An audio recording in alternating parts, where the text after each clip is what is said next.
Paris, 1927.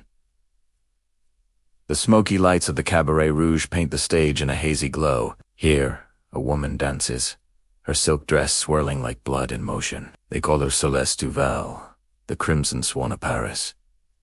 Every night, men toss roses at her feet, captivated by her grace. But if you look closely, under the glare of the spotlight, her reflection in the polished floor flickers. It's there, and then it's gone, like a ghost pretending to be alive. Celeste hides her secret, her curse, with practiced perfection. By night, she dances for adoration, soaking in the applause. But by dawn, she must feed, choosing only those whose disappearance would go unnoticed. Those lost souls wandering the city's shadowed alleys. One biting winter night, as the jazz band hums a melancholic tune and champagne glasses clink in a toast to fleeting joy, a new face appears in the crowd. His name is Julian Armand. He's a war photographer, recently returned from the trenches, his eyes still holding the ghosts of what he's seen. He's searching for beauty, something pure to erase the horrors etched into his memory. He lifts his camera, looks through the lens, and that's when he finds her. He finds Celeste. The flashbulb bursts, a miniature sun in the dim cabaret, and for just a split second, he sees it. Her eyes glow with a fierce, crimson light. Later, in the darkroom, as the image slowly appears on the photographic paper, his blood runs cold. The photo reveals something no human should ever see.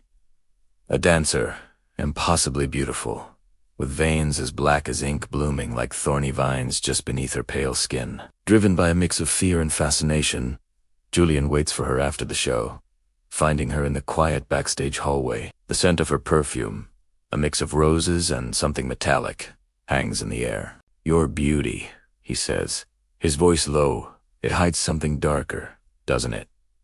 Celeste offers him a sad, knowing smile. "Every rose does," she replies softly, and then she tells him everything. Her truth spills out like a forbidden secret bitten in the twilight years of the 19th century, 1889 to be exact. She's been condemned to this eternal youth, never aging, forever dancing under chandeliers and applause, a prisoner of her own immortal stage.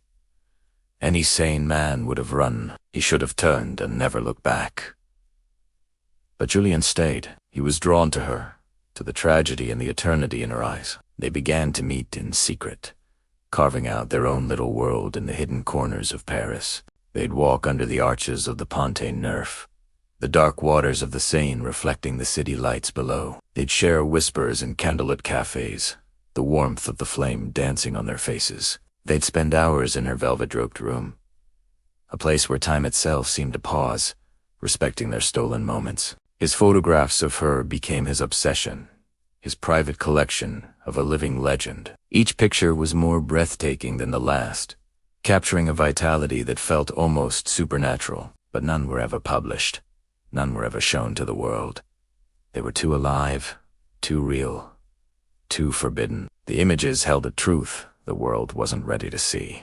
But secrets, especially in a place like Paris, have a way of seeping out. Rumors began to circulate through the cabaret, whispers about Celeste's ageless beauty, her nocturnal habits, and the mysterious photographer who seemed to be her only confidant. The air grew thick with suspicion. Then, one stormy night, as rain lashed against the cobblestone streets, a jealous admirer, another patron of the cabaret who had long coveted Celeste, decided to follow Julian. With his own camera in hand and a heart full of envy, he trailed him through the winding streets to her apartment. He burst through the door without knocking, just as Julian and Celeste were locked in a passionate kiss. But it was more than a kiss.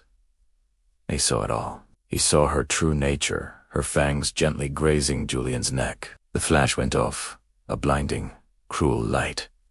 Her secret was captured forever on film. In a torrent of rage and sorrow, Celeste knew her world was about to shatter. She destroyed every photograph Julian had ever taken of her, tearing the beautiful, forbidden images to shreds, all except one. The very first one he ever took, the one showing the dancer with black veins. Then, she vanished into the Paris night, leaving behind only a scattering of red rose petals and the lingering scent of blood and perfume. Was gone. Decades pass. The world changes, but some stories endure, whispered in the corridors of time. We are now in Paris, 1965. An old man, his step slow but deliberate, walks into a modern art museum.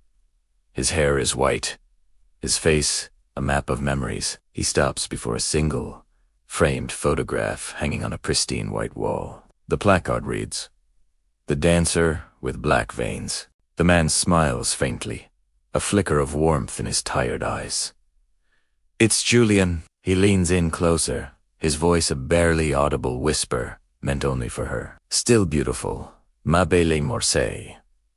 My beautiful mortal." And for a fleeting moment, in the reflection on the glass protecting the photograph, a pair of familiar, crimson eyes blink back at him. Fade to black.